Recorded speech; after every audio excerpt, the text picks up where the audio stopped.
Hello, ladies and gentlebirds. Welcome to the Outside Insider. It's Friday. It's the day after Thanksgiving. I hope you all had a lovely holiday. It's Black Friday, so maybe you've been shopping, got yourself some bargains. The Eagles might well have themselves a bargain in the way of Darius Shaquille Leonard. We're not sure the entire goings on there, but a roster spot has been opened up.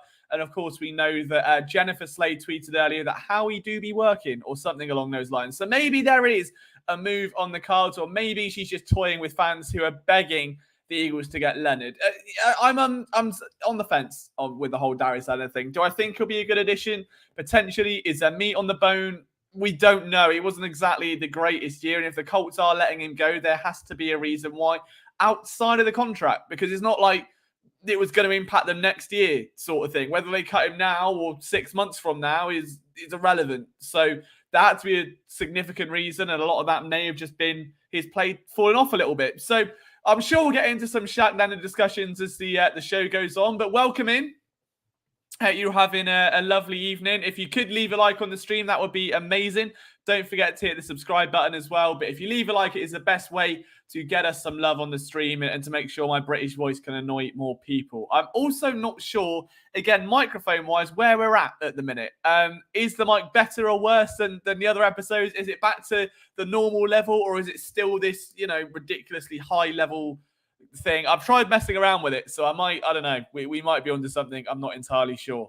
But Eagles-Bills this weekend, I guess that's where we kind of have to start today's show. Will be the entire premise of today's show. As we got a couple of comments. Cheerio, Eric, with a new profile picture there. Love that from the man. Chap 12 are in. It's a low Chap 12 today. It's a Friday night. It's Thanksgiving weekend. Everyone's out busy doing things and doesn't want to listen to a whiny British kid talk about the Eagles. I understand it. But I appreciate you being in, Eric. What a man you are. I hope you had a fantastic Thanksgiving. And it'll be capped off with an Eagles win. That's what we're all here to see, that the Eagles can go into a big weekend against the Buffalo Bills, a team that is on a knife edge at the minute, the Bills. Are they going to fall off? Are they going to surge back into the playoff race? If you look at what's happening in the Miami game, as of the recording of this stream, I believe they are absolutely decimating it. This has to be a big result for the Eagles here. For the Bills. They need this win. And the Eagles can't take them lightly. It's easy to look at the fact that they fired Ken Dorsey. It's easy to look at the fact that Josh Allen has thrown a fair few picks over the last few weeks. It's also fair to assume that, the offense hasn't been the most dominant it's been. It's been a bit clunky. The game against Denver is probably the best example of that. But you can't get, I think, too high on that game against Kansas City. You cannot get too high on that win and the confidence and the aura that comes with it. There's a game, and I don't think it's an issue with this Eagles team because of guys like Sirianni, because of Jalen Hurts, the understanding that this entire unit has, that it's game by game, it's week by week, it's one at a time, that realistically, I think they'll be all right. And they should be able to take this game as seriously as they need to, and they won't be playing down to a Bills team that will very much be playing up, and it will be wanting to play up and be aggressive. What's up, Eric, Greg, and Primal? Hope you all guys had a lovely Thanksgiving with your families. We'll talk some Bills. Love if we can have our first complete game of the season. Yeah, it's been a long time coming. It feels like whenever the defense is good, the offense, forgets how to play football, and then the offense will be great in the first half, but the defense is terrible. Desire adjusts, and then it all flips back round again. So I'd love to see it too. I think we are getting much closer to that, especially defensively. We spoke about it all week where, Kevin Byard, for instance, Bradley Roby, guys that were more recent acquisitions that have had the time to settle in now, to get to know the scheme and the teammates. They're now coming into their own. They're looking good. They're beginning to make an impact. So it's beginning to get there. The only worry is, I think, genuinely for the Eagles team, they really missed Dallas Goedert in the win over Kansas City. Was walking into that one. And now you're going to be without Dallas Goedert, and Grant Calcaterra is also out. And not that he ever was a mainstay, but it limits your depth. And if Jack Stoll goes down, it's literally Albert O and whose army. So tight end is going to be a potential issue. But outside of that, there's no reason the Eagles shouldn't win this game. And we'll get to that later. What's up, Adam? Nice to see you, sir. Go Birds. Hope you and your family had a great Thanksgiving. We'll quickly touch on Primal's point. Bye-bye to Derek Barnett. No hate. Genuinely, I think that might be the best goodbye message you could get. Because it was highs and lows, wasn't it, with Derek Barnett? It was the highest of highs, the iconic play in Super Bowl 52, recovering that fumble. And then there was the lows and the fact that it took him 5 years to learn how to spin in a circle and just not really doing anything, actually, for that matter. And I guess maybe it's on our shoulders as fans because he came into the league with such high expectations as someone that was like, that Tennessee sack record was ridiculous. To break that record, held by an Eagles legend in Reggie White, that was such a prowess, and his athleticism and his bend and how low he got to the ground, and it was outstanding. And then it just never materialized. Like, the potential was always there. And year one, it was great. And year two, it was there. In 2019, he had a great year in 2019, but it just didn't go forward. It was the same play. It kind of capped that, what he could do without developing. And there was no development. And by the time he did, as you guys alluded to, the penalties start coming, the frustration comes in, the flags are there. The worst memory for me, without a shadow of a doubt, was when his rookie contract was up. If I'm wrong, let me know. But if I remember rightly, his rookie contract was up. They give him his 5th-year option when he didn't deserve it. That went down like a cup of cold vomit. That was horrendous. Then they bring him back again on an expensive deal. And then they brought him back again. And this is the year he finally took a pay cut. So if I'm not mistaken, they literally squeezed every last drop of juice. They tried everything. They gave him the option. They gave him another 1-year extension when he really didn't deserve it. There were clearly better guys on that team. I mean, at that point, stick Dallas Goedert at defensive end. I'm sure he would have done better. And then you end up obviously changing scheme. Hassan Reddick comes in as a splash player at the position, and he kind of gets left out in the cold, and he's not good enough to heat himself back up. So as time's gone on, the mad part is with Derek Barnett is that he's still 27 years old. He's a year younger than me. Now, could I get to a pro NFL level at my age? Probably not. In my head, could I get down to a scratch handicap in like 5 years at golf? Maybe. There's a chance if I practice hard enough that there is a chance. So, like, in my opinion, look, I play Football Manager. I'm a big football management, like sports sim, like out of the park baseball, franchise mode guy.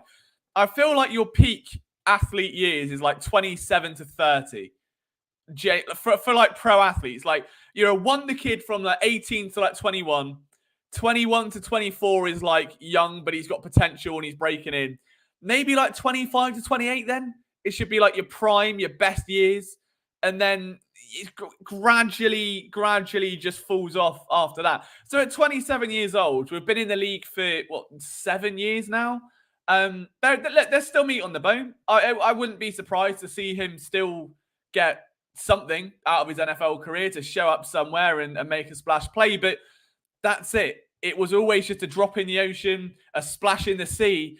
And at the end of the day, Derek Barnett is no longer here for you or me.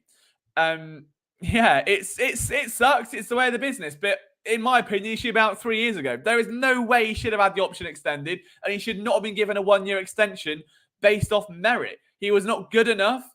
He hasn't developed enough. There is not a single trait that he exemplifies that resembles this Eagles team. You can't say, oh, he's not great, but he's got a real big heart and he plays hard. No, he doesn't. No, he doesn't. Oh, he's not great, but God, he comes up with some big plays. Yeah, and he costs you about 15 flags as well. Like, what does Derek Barnett actually bring you? What does he actually do? Genuinely. And people, for some reason, wanted him. It genuinely reminds me, if you want a Liam anecdote right here, me and Derek Barnett, I feel like this. A long, long time ago in a galaxy far, far away, before I did PSN full-time, I worked at a DIY store, okay? So, just imagine this, right? You go into a DIY store, I guess Home Depot would probably be your guys' one, and you get some wood, some plasterboard, whatever it is, and I'm the guy carrying it to your car. You wouldn't know what to do. I'm 6'3" with no muscle. I look like Slender Man. All right, it's just not happening. And we had a staff meeting, and I was on a 0 hours contract because I was quitting, and I didn't really show up to work, but I wasn't a great employee. I was a bit of a mess. I hated the job. I had broadcasting on the side. I didn't want to do it.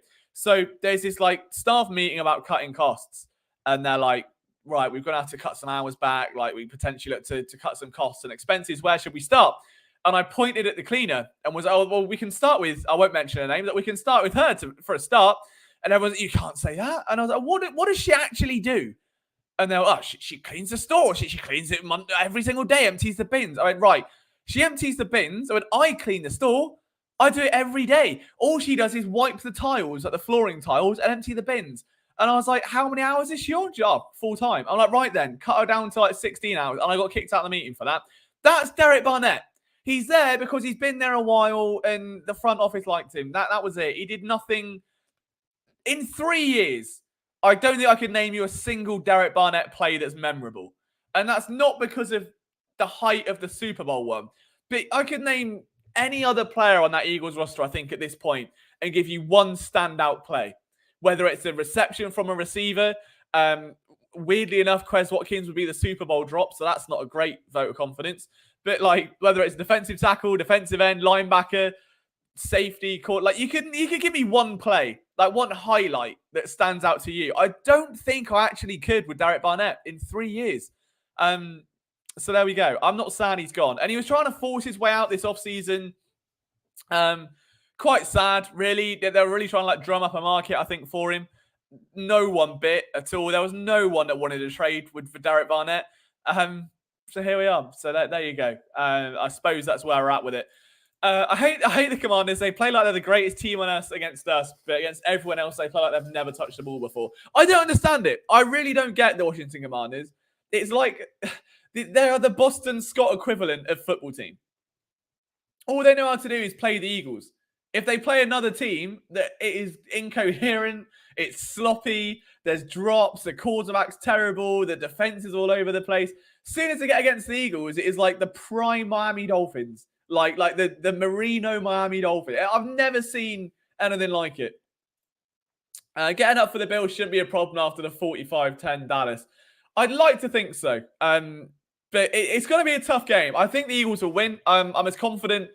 I'll be honest. I'm weirdly slightly less confident for the Bills than I'm against the Chiefs. I felt like the matchup was better with the Chiefs because none of the Chiefs receivers scared me. In the chat, as you know, what did we call the Chiefs receivers all of last week? There's a 30-second delay. That's going to take some time. But it will come out. You know where we're going with it. You look at the Bills and you've got Stephon Diggs. Khalil Shakir has had a really big run recently. What did he have? Like his first 100-yard game the other week with an 81-yard touchdown. So he's going to be a factor. Especially with this Eagles defense. We haven't really seen them tested against speed yet outside of Tyreek Hill. And Tyreek Hill is your ex. Not your ex-girlfriend, but your ex-receiver. So he's going to be manned up on Slay. As soon as you get to James Bradbury or Bradley Roby, that's going to be a test. And I'm very intrigued to see how the Eagles handle it. And as Isaac says, there we go. Point for Isaac in the back. You get to go to break 5 minutes early today, Isaac. Well done. Shelton Gibson on steroids. The Bills receivers are a little bit more intimidating than that. That concerns me. But as Prime was says with Derek Barnett really quickly, he did get into a fight with Dickerson at camp. I couldn't believe that. Of all the people to get into a scrap with, I understand like you're going to be opposite him and tensions flare, but Pickett, Jesus Christ, dude. Like the guy's like 6'8" and moves like me. Unbelievable. I just wouldn't do it. How was my Thanksgiving? I'll tell you what, genuinely, it was really good. So obviously we don't celebrate it here. Yesterday, I did a little bit of work. Obviously, for you guys, you know, you get the day off. Hopefully, most of you did. I'm not sure it's a national holiday there, but I'm assuming most of you did. Which meant that I didn't have a lot of work to do because, you know, everyone's off. So I put a couple of betting pieces out for the games that happened last night and some just general maintenance bits on PSN for a few hours. I went to the driving range with my younger brother. I got some hot and handsome mac and cheese at the driving range. I got back and I played Football Manager till 5 a.m. I had a great Thanksgiving. That was everything I could be thankful for there. Mac and cheese to fit in with the Thanksgiving theme. Driving range, Football Manager. I'm a happy boy. I'm a happy boy. What else have we got? If steroids are legal in London, just take that for 6 months and try it for the Eagles in 9. Do you know what I was never really good at sport. The only sport genuinely I'm good at, and good is pushing it, is golf. Like I can play golf. I play off a 22 handicap. I'm nowhere near like great, but I enjoy it, and I can play good golf. I had a birdie. I played today. I got a birdie today. Um, but like kicking, like football stuff like that, I was never really great. Um, yeah, I remember I played rugby. So our school, like very much in Harry Potter, don't look, just because I'm British doesn't mean I'm Harry Potter, but our schools did get divided up into houses, like when you've got Gryffindor and Slytherin. I was in one called Chichester, right? And we had house matches, like the same way you've got the Quidditch World Cup. We played in rugby. I swear to God, the only tackle I ever made was on my own teammate, and I got pulled out of the game. I didn't know what I was doing. I just got like adrenaline kicked in. I thought I've got to hit someone, so I just took him down, and he squared up to me and we was getting a bit of a fight, and that was that.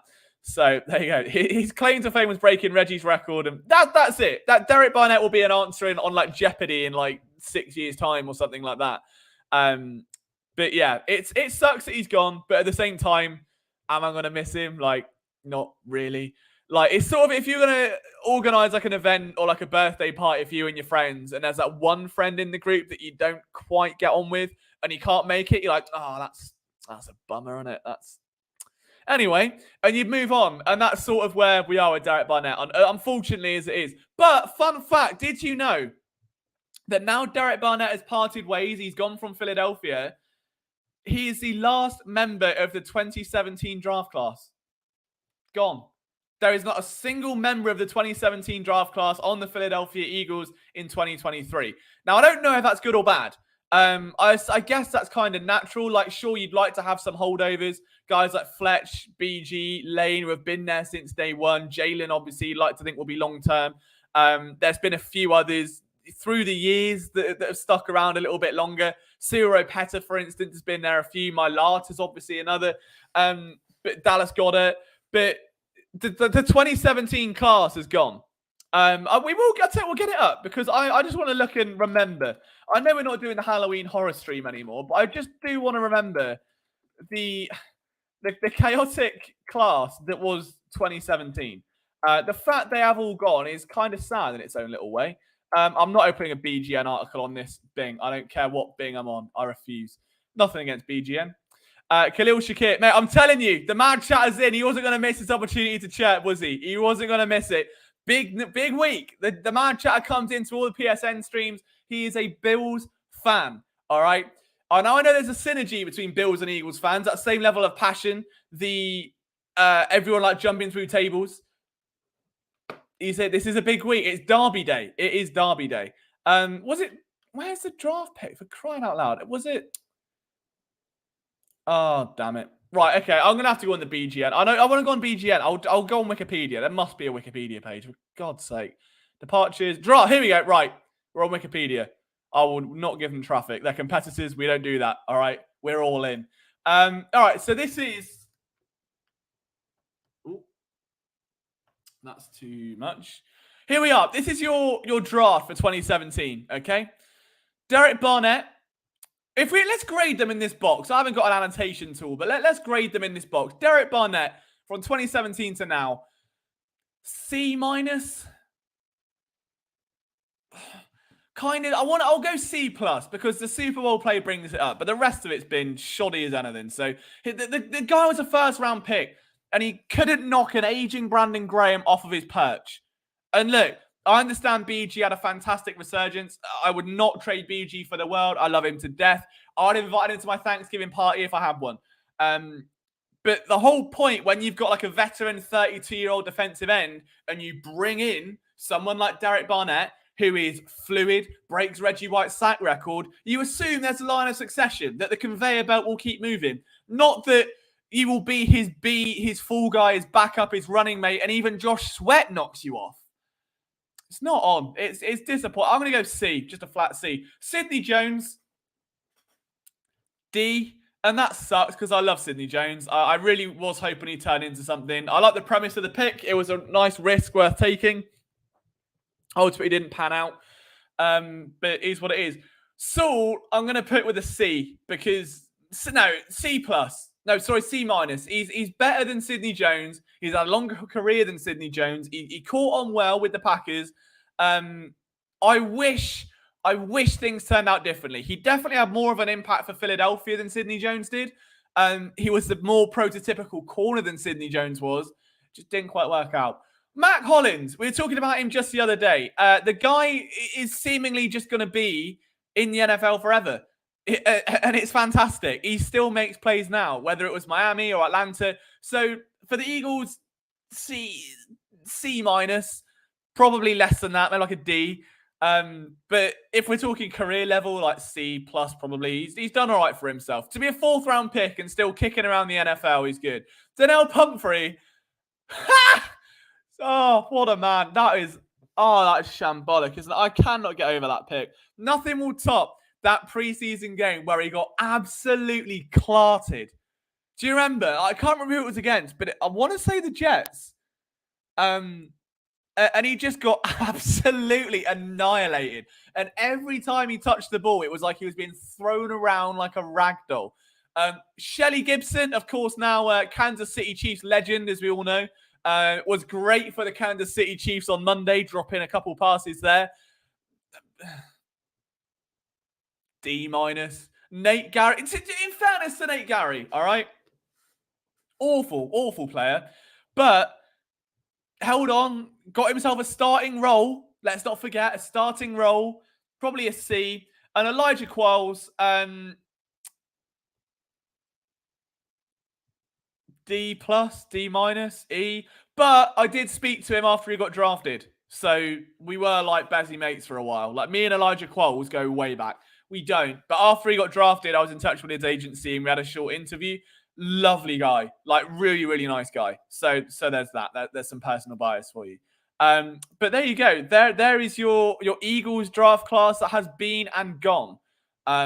Interesting to see, isn't it? It really is interesting to look back. Result C plus, B minus instead. Yes, fair. I'd take either of those. I mean, I'm a Saul guy. I love Rasul Douglas. I'm glad he's still in the NFL. I never got to interview him during his time in Philadelphia. I think he'd be a great character to talk to. Saul is a Bill now, and he's been great. Saul would have been an absolute stud. Oh, dude, for sure. Like, he's got the range. He's got the instincts. Like, the only thing he lacks is agility, I think. He's even got speed now. Like, he's even got a bit of, like, burst to him. It's as soon as he's got to, like, turn around or, like, cut on a dime or, like, twist. Like, that's just not in his repertoire. He's not in his locker. But again, you put him in this defense where the other assignments are taken care of, it'd have flourished. I'm gutted. I made so many videos like backing Rasul Douglas, film breakdowns on him, like wanting him to be a starter, and it just never panned out. It sucks. Did I ever do a rugby scrum? Says Isaac. Yeah, and it's the most like uncomfortable thing. And bear in mind, like again, it's not even like at an amateur level. This is just at school, you know. So I'm not sure if you play sports in school over there unless you've got like a scholar. I don't really know how it works. But in PE, we did it essentially. And it's so much pressure like on your neck either side. And you're just like, you don't want to look at the ball. I hate it. I hate rugby. Like, I've tried to get into it because I cover the NFL. And I think the two are kind of very similar. But for some reason, I just cannot get my head around it. Rugby league, I do try and watch, which is a bit more like the NFL. It's like whenever you get tackled, you throw the ball sideways. And then and that happens like 4 times, and then you punt it. So it's basically the NFL, but instead of having plays, it's just one constant flow. So that I can get behind because I understand what's going on. But traditional rugby, I haven't got a fucking clue. Not a clue. 2018 class, I believe almost everyone was a starter here. It's a true story. You're going to get blown out. Michael Williams comes in. Go Eagles. Nice to see you, Mike. Hope you had a good Thanksgiving, my man.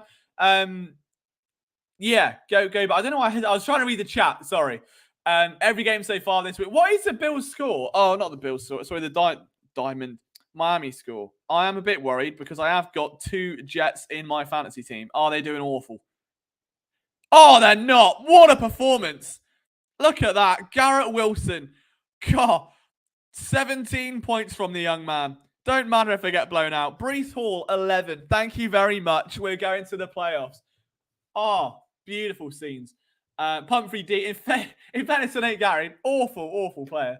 Hang it in the Louvre, I say. Hang it in the Louvre. I predict the Eagles get a bollocksing. Bollocksing, I'm guessing, right. Is he... We don't have Thanksgiving in the UK. I wish we did. But is this the one I'm not allowed to celebrate, or is that Independence Day? Because there's one I'm not. Might be both. But I know it's just a bit morally skewed if an English person celebrates the one where we got kicked out of America. So, look, I'll celebrate for you because fair enough. But, you know, I probably shouldn't be celebrating, so it won't go down too well. But we have got graphics as we approach the halfway point. So as Ron continues, Ron, the mad chatter continues to talk at the Buffalo Bills and give me names to remember, like Shakira. Oh, graphics, when you look like that. That was the flattest line of song you'll ever hear. But here we go. So this is how the Bills and the Eagles stack up. If you are new to the stream, guys, hello, welcome, bonjour, come on, tap out too. If you could leave a like, that would be absolutely amazing. It does help us reach more people. It takes 2 seconds. It's the best way to support the stream. So if you like what you're seeing, and just hit a like, and obviously then it shows in your algorithms more. You get to see more of me. Who wouldn't want that? Look at my horrible face. Really interesting matchup here. This is a very, very interesting matchup. Like, again, in comparison to the Chiefs, where there was a very clear advantage where the Eagles like to run the ball, the Chiefs couldn't defend it. And then vice versa. The Chiefs couldn't run the ball and the Eagles were great run defense. You don't have that parallel here. The Bills are, unfortunately, as much as I like to admit it, a very well-rounded team. Like, when Josh Allen isn't, launching bozo balls all across the field, very, very good, well-rounded team. The only caveat, I guess, is that the run defense is average, but you're talking average. It's not bad. Like, I mean, the run defense, the rushing offense might struggle. That's the one thing we can say, is that the Bills probably won't have the rushing prowess they typically have against one of the league's, or the best league's, run defense. So the Philadelphia Eagles right now, dominating in the trenches. The second half efforts of that run defense is great. They're smothering running backs. They're forcing quarterbacks to be run dimensional. And it's brilliant. Where I worry in this matchup is the Bills being 7th on passing offense and the Eagles being 28th pass defense. Now, admittedly, again, second half, I did try and make it. We did have the Sean Desire graphic up. I don't think I've got it on me, and I don't want to add it through the iPad because the audio is going to go all weird. But the Eagles have gone for 5 weeks where they've not allowed more than 14 points in the second half. They are flying, but that's going to be the key. I think is stopping Josh Allen, and whether you're trying to do what you did against Mahomes in that second half and send pressure without blitzing. Make him uncomfortable. Just bring, not like the kitchen sink, but the analogy that I used the other day was blitzing gives all-out panic alarms. And some quarterbacks, when they're scrambling in the literal sense of the word and they're panicking and they're getting out and it's fight or flight, some are amazing, and Patrick Mahomes is. But when there's just a little bit of pressure and the timing gets knocked off by a second or half a second, he's not as good and he gets a bit rattled. And if that same game plan applies here, I think that's where they'll have the advantage, because Josh Allen does turn the ball over frequently. He can have these weird games where he looks like he's playing on all Madden for the first time and the defense is just picking every pass off. So they've got to try and take that into account. The rushing offense isn't a concern. For me, I think it'll be more of a concern for Buffalo. In the same way that, you've got a great advantage there for the Bills' passing offense. Cam Jenkins is back in that offensive line. And we saw the difference that made for DeAndre Swift. He had 107 scrimmage yards against the Kansas City Chiefs. And when Jenkins was away, the weeks that preceded that, Swift was still there. He was still good, but he wasn't a game changer. He wasn't put the game on his back, carry it, and transform the nature of a match.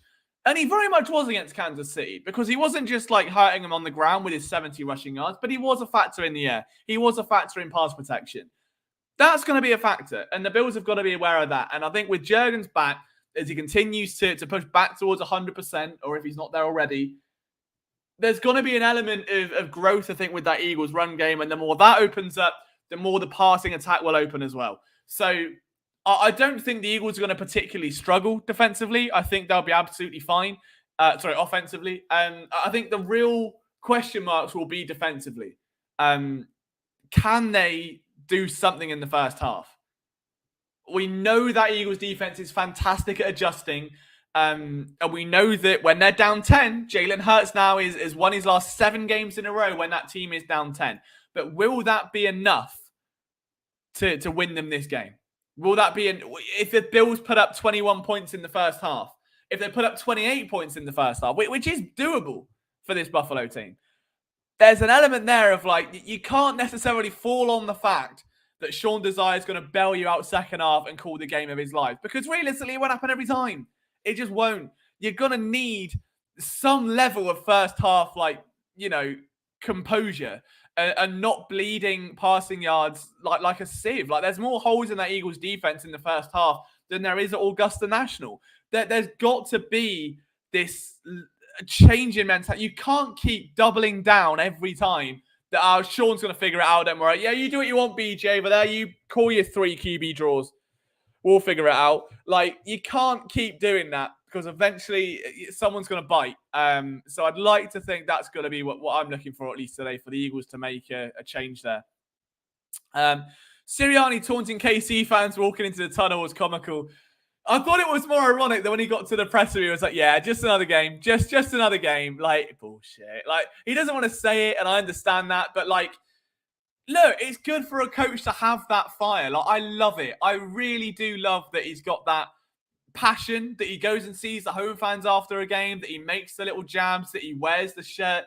Sure, it might be pandering, but it's fun. Like, why wouldn't you want that? Why wouldn't you want a coach that is at one with the city? Because that's what Philadelphia fans would be like leaving the stadium. We all know that, and that's not, insulting them. They just they'll be chirpy. We've all seen the videos through the years. So why wouldn't you want a coach that resonates with that? You don't want a coach that's very buttoned up and Mike McDaniel-esque or Belichick-esque. It just wouldn't work in Philadelphia. So I'm all for it. I'm very happy. Run the ball, stop the run. That's how we win. I would take it. Nice to see you, Mark. Hope you had a good Thanksgiving, sir. You can celebrate Independence Day with TMC. Consider it done. I'll be there. Don't you worry. You blokes tried to tax us 2%. Now we pay like 70%. On what? Booze?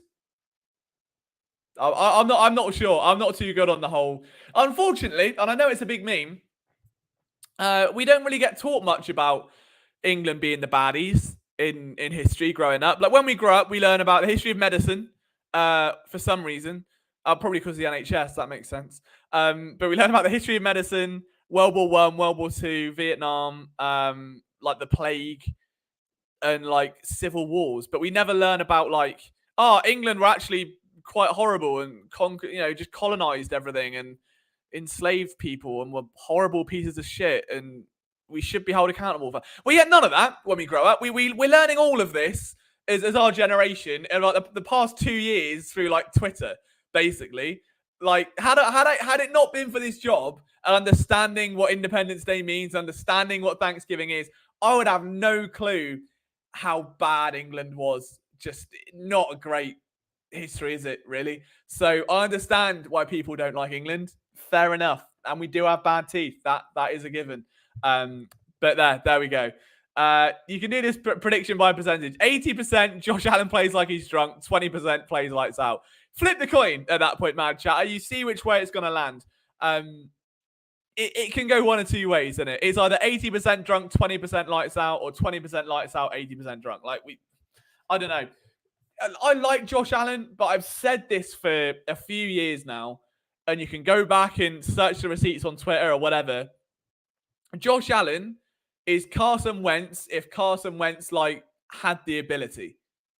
Like, Josh Allen is what Carson Wentz would have developed into, which is a guy that still can't get out of his own way, is still reckless as hell with the football, is still a nightmare to lean on. Like, if you're going to bet money behind Josh Allen, good luck not sweating out like the last week's worth of food you've eaten.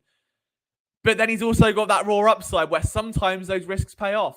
And sometimes those needless 40-yard bombs bumble their way into the hands of Shakir or bumble their way into Stephon Diggs. So, He's a good quarterback. I don't think, genuinely, in my heart of hearts, I would put him in an elite conversation. I would not sit here and say top 5 quarterbacks in the league are Mahomes, Josh Allen. I couldn't. For me, the top 5 today would be Mahomes, Jalen Hurts, Joe Burrow, Lamar, Aaron Rodgers.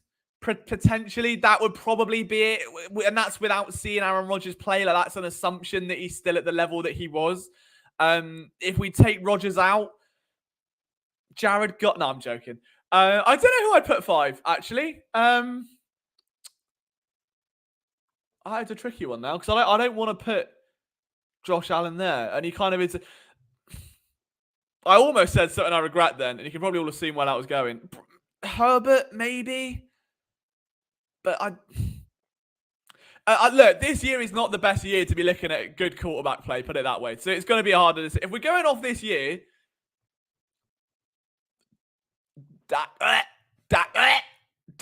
Prescott, might be. Or Tua, maybe. But there's no, that's what I mean. There's no one in the NFL right now that is actively, convincing me they're a top 5 guy on a weekly basis outside of Hurts and Mahomes. Burrow was injured and he had a shit start to the year, but he was also injured for the first 3 weeks. I'm intrigued to see who you guys would have, actually. I'm very intrigued. Who would your top 5 be?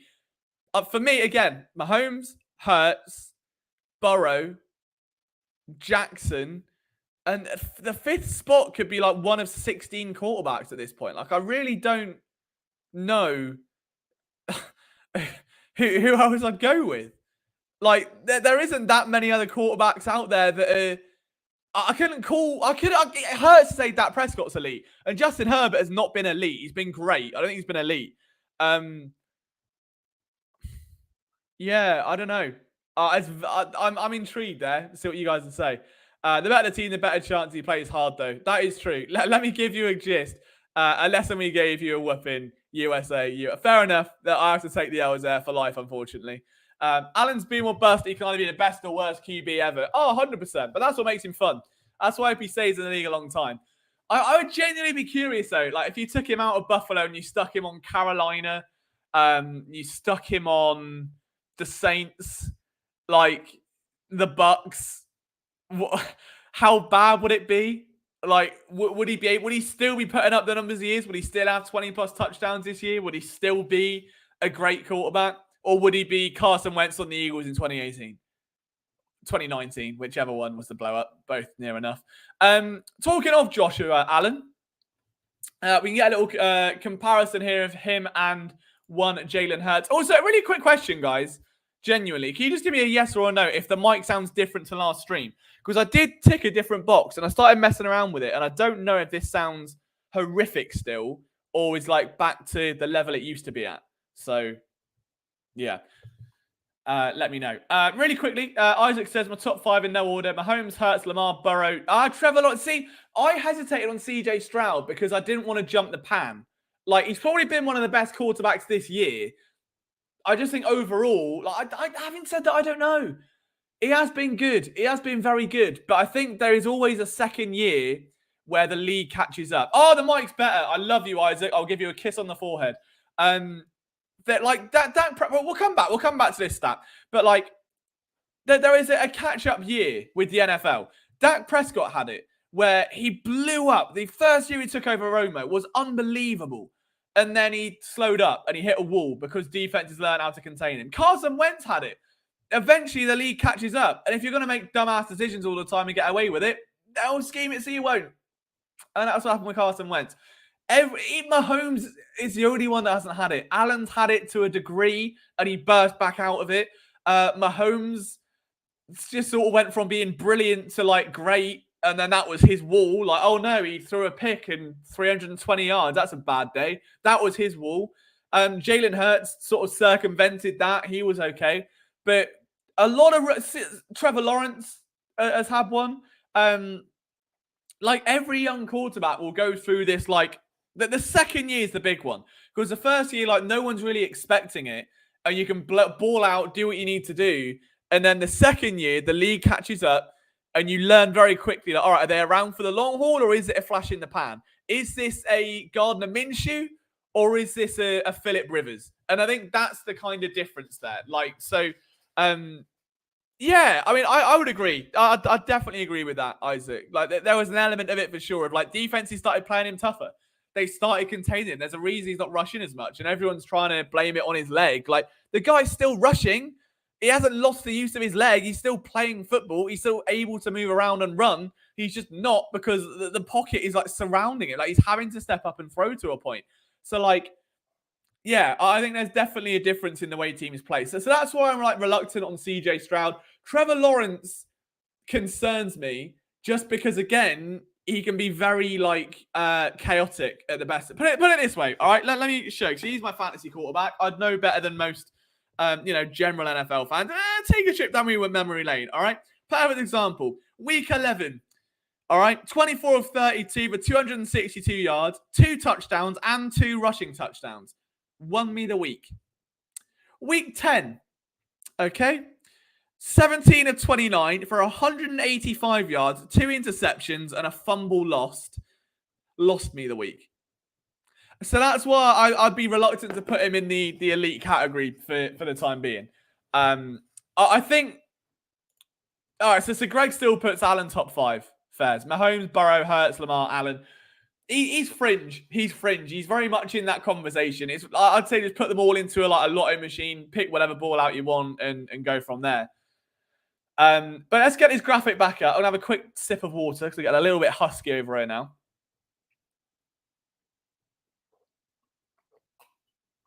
Hope that wasn't some ASMR content for you. I would hate that to happen. But let's compare. I mean, I did find...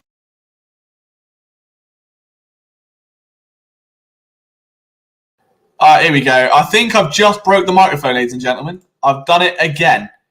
Hang on. Yeah, okay, that's better. I think I've worked out what it was. But yeah, I was stunned at how good Josh Allen's stats actually are. Like, sure, the interceptions have sucked. And sure, it's weird, isn't it? Like, you look at that and you think that as an elite quarterback, and you look at the Bills and the way those numbers pop up, and you're not exuding confidence from it.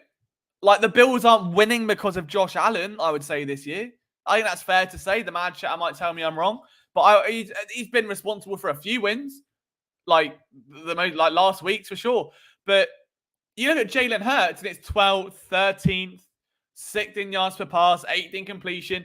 But it looks like so much better. I think watching Jalen, like, the completion percentage feels better. Like, I can't put my finger on it. Maybe it is just me. Maybe it is just me. But, like, looking at the two, it's clear you've got two obviously very strong quarterbacks coming in. It is going to be a problem for the Eagles' pass defense, no doubt about it. So it is worth monitoring that. Talking of graphics, though, did you guys like the new thumbnails we've been experimenting with? We've been cooking. I know Greg was cooking with a prediction earlier. Cooking with a thumbnail, all right? They look getting a bit freaky with it, as Jalen Hurts would say. Oh, excuse me, that water's gone straight back. The thing, though, is that elite quarterbacks can have weird games. Like, for Lawrence, that game was the Niners, but he's looked great every other game. True. I mean, and I guess Jalen had it against the Jets or the Commanders. Like, it can happen. I understand it. I don't know. I'm not fully sold on Trevor Lawrence. I think he's good. I think the Jags are a good team. I think give him like a year or two, if Lawrence keeps developing, he absolutely could be like top 3. Like, forget top 5. He's got all the makings of it there. But you look at the rest of the quarterbacks in the NFL. And it's just dredged this season. It really is dredged, like from top to bottom. Like, if you're going to go through and list now, right, we'll play a game. Let's play a game called How Much Football Does Liam Watch Can Name Quarterbacks. I mean, well, the Titans ended up going crazy. Right, so the Niners, no. Brock Purdy's not elite. The Seahawks, Geno, no. Tua, no. Zach Wilson, lol. Derek Carr, no. Desmond Ridder, I love him in fantasy, but no. Missed the number 1 pick. No. Titans.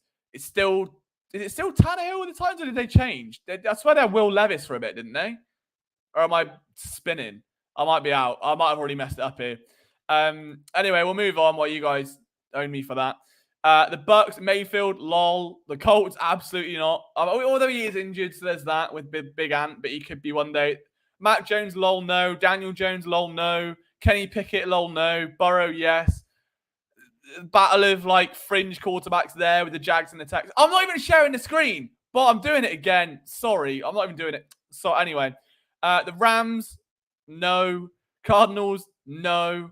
Browns, good in Watson, but not great. Broncos, a shell of a Russell Wilson. Patrick Mahomes with the Chiefs. Random Randy, no one's ever heard of with the Raiders. The Bills and the Eagles, obviously. The Ravens, yes. The Chargers, maybe. The Bears, probably not. And the Vikings, Kirk Cousins, he's always good, but he's also injured. So again, I don't. It's such a weird year. And this goes back to my initial argument, and this is why the stream's called what it is. I was just going to put the banner up for anyone that's new and is liking what they see. By some chance will be a fine thing. But if you do like it, we are live Monday, Wednesday, Friday, which means our next stream will be Monday, 6 p.m. Eastern, recapping hopefully Sunday's win against the Bills. So if you want to be in for that, come to this channel at 6 p.m. Again, subscribe if you're new. If you could leave a like, it does help a huge amount. The stream is actually growing. Like, we are noticing a growth in like concurrent viewers and people continuing to come in and new faces. So it's all because of you guys. If you continue to slap that like button, it definitely helps. Be part of the core 12. But yeah, like the initial point with this stream is that the NFL has been a mess, an absolute mess this year. Again, like if you're going to look at, and I'll share the standings now. I will share the screen. Give me 2 seconds. I say it every stream, it feels like now, but it is just absolutely, or AFC, Dolphins are great, Eagles beat them, not concerned. Bills, 5 losses, not overly concerned, but they can turn it on at any point and they have to be feared.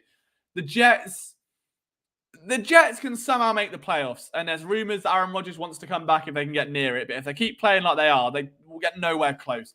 Pats are a mess. Ravens are good. I don't know if I'm overly scared of them. We haven't really seen them play in terms of like Philadelphia this season. So like, it'll be a fun matchup. It'll be so good because it is like fire meets fire then. It's like the 2 great defenses, 2 great dynamic quarterbacks. I'd say the Eagles have the advantage at receiver, but what do I know? The Browns and that's a tight division there, really. Like the Browns, the Steelers, that can go out anyway with all divisional games coming up. The Browns have already proven that they can overcome the Ravens. I mean, they might struggle to now, but look, they found a way to win last time out. Chiefs are great. Broncos, the Broncos on a 4-win streak is comical. Absolutely comical. Like, I love it. The Raiders and the Chargers, though. I mean, you can flip coins there. Who's going to finish where in that division? The South, the Texans might go on a bit of a run. The Colts are somehow still there. The Titans are dead. Brilliant.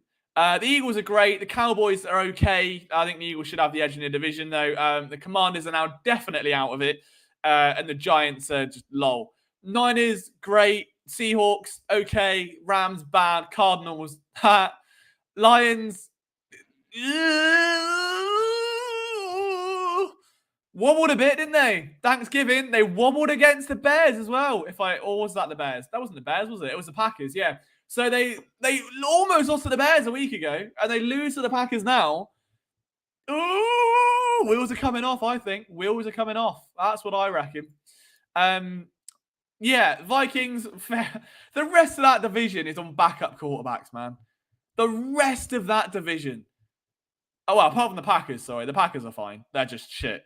The Saints, that division's a mess.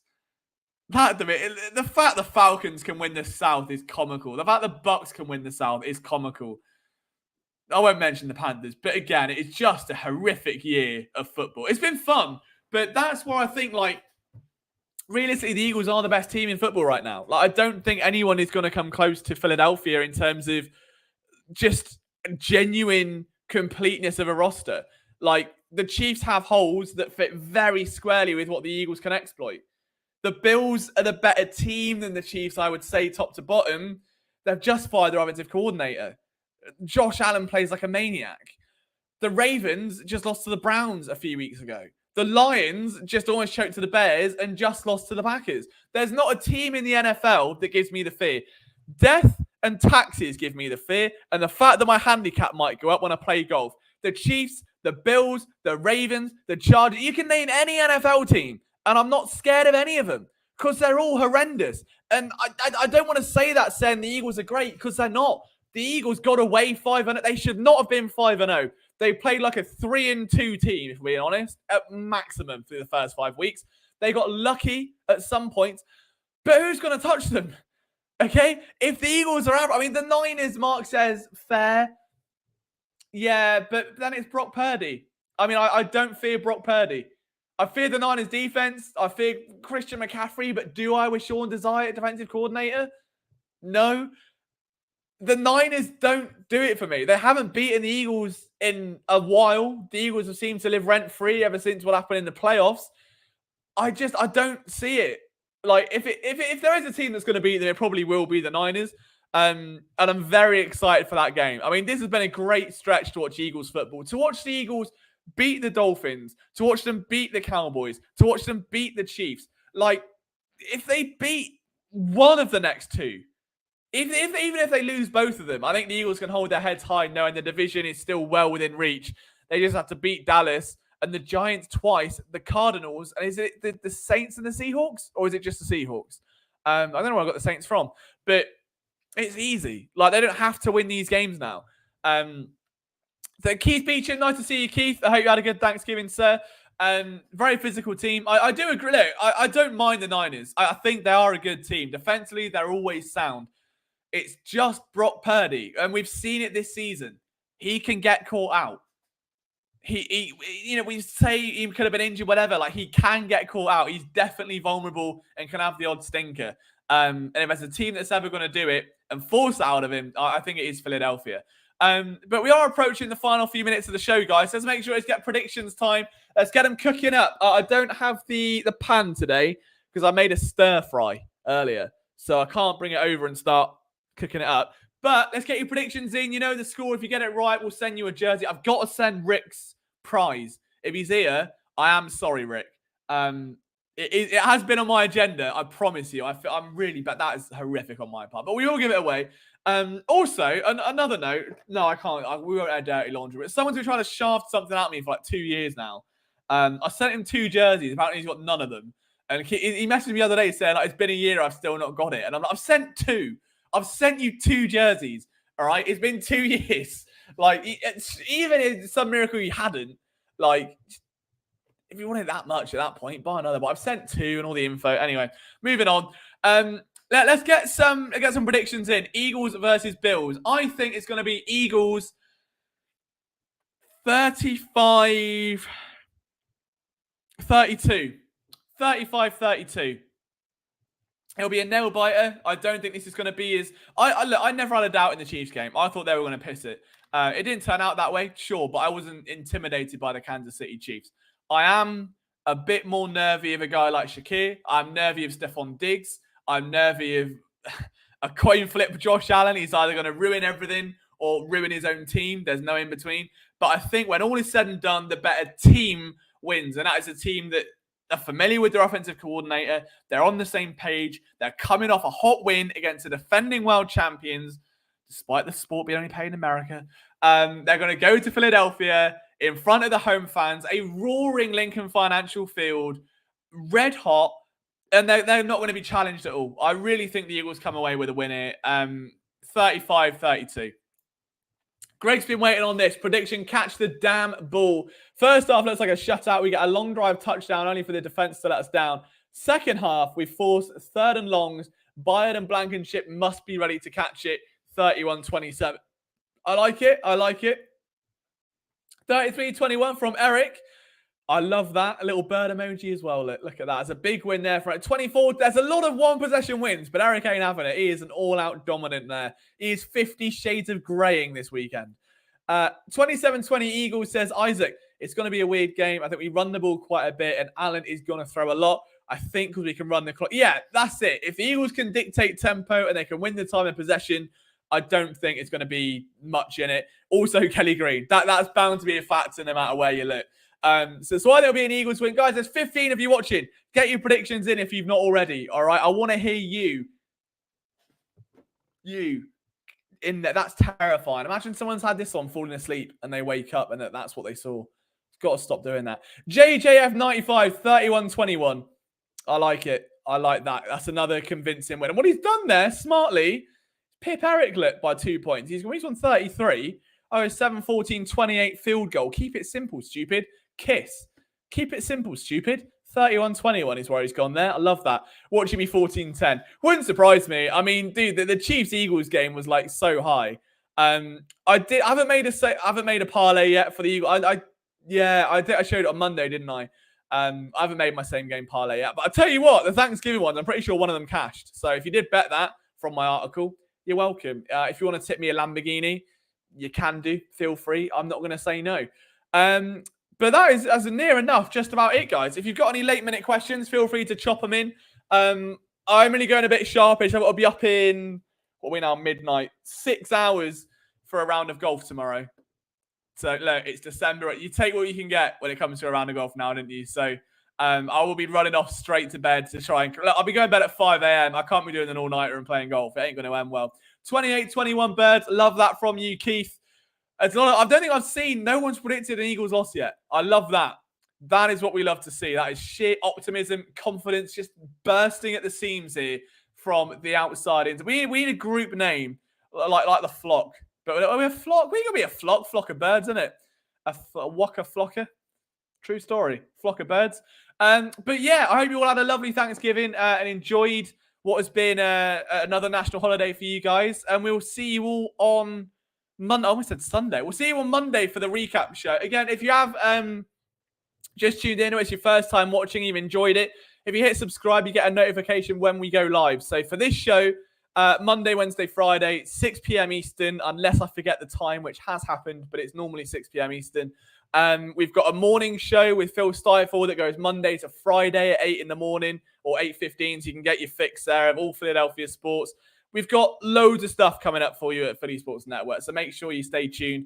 And just again, another quick thank you to everyone for hanging out. I know it's Thanksgiving, and I am the king of sappy speeches, so just thank you for giving me your ears this evening on a Friday.